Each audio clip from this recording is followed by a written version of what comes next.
les hôpitaux. Hmm. Les hôpitaux. Ça c'est dingue. Hein. Ça, c'est dingue, c'est absolument dingue. Alors, je vais vous dire un truc. Si le Conseil d'État laisse passer ça, c'est même plus la peine de faire des émissions. C'est plus la peine de rien faire. Il faut s'expatrier et revenir quand tout le monde aura repris la raison. Quoi. Mais je suis pas là pour discuter avec une bande de psychopathes, quoi, à un moment donné. Parce que ce qui remonte quand même du terrain, si vous voulez, c'est qu'on a déjà une obligation vaccinale. Ce qui remonte du terrain, c'est qu'il y a des patients qui on a refusé de les opérer s'ils n'étaient pas vaccinés. C'est ça qui remonte du terrain.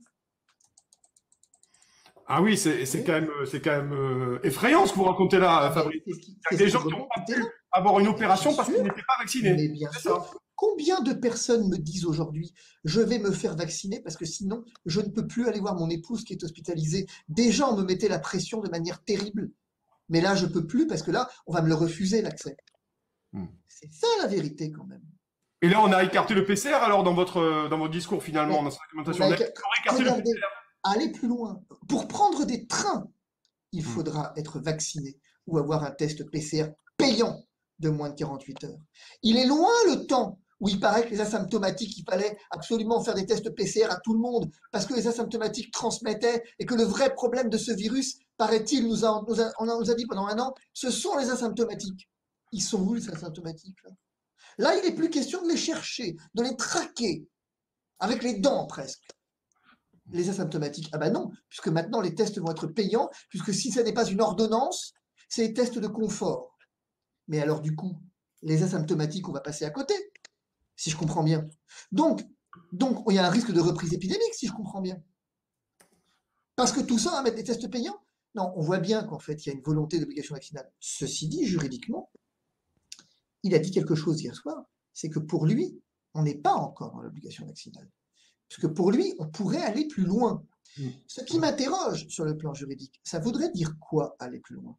Quand le Chypre parlait d'emmener les gens de force entre deux gendarmes, c'est ça l'obligation vaccinale à laquelle il pensait dans son discours?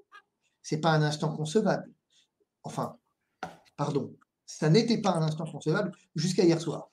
Mais donc, si on imagine qu'on est encore dans un soupçon de relent, un vieux relent d'état de droit, on imagine qu'on va le faire par la sanction.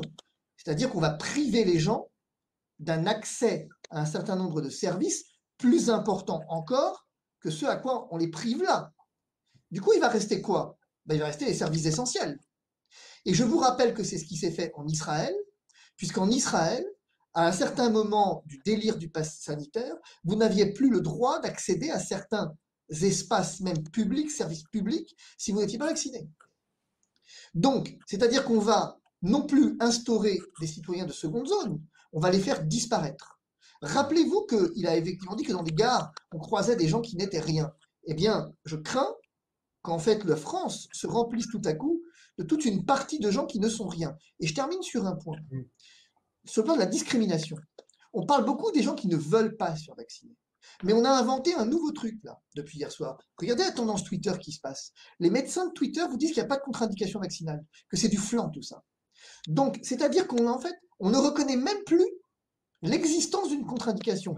Et de fait, moi, j'ai des gendarmes, en particulier, enfin, des militaires du GIGN, donc, qui m'appellent et qui me le disent. Des militaires qui m'appellent, qui me disent, mais je peux pas me faire vacciner, j'ai une contre-indication, regardez. Et les médecins nous disent de la caserne, il n'y a pas de contre-indication. Il n'y a pas de contre-indication. On en est là, je veux dire. Parce qu'à un moment donné, si on admet l'idée d'une contre-indication, il y a des personnes qui sont malades, qui ne peuvent pas accéder à un soin qui est le vaccin, et qui donc vont se retrouver discriminés et disparaître de la surface de la Terre. Alors, mais c'est pas grave, c'est le prix à payer.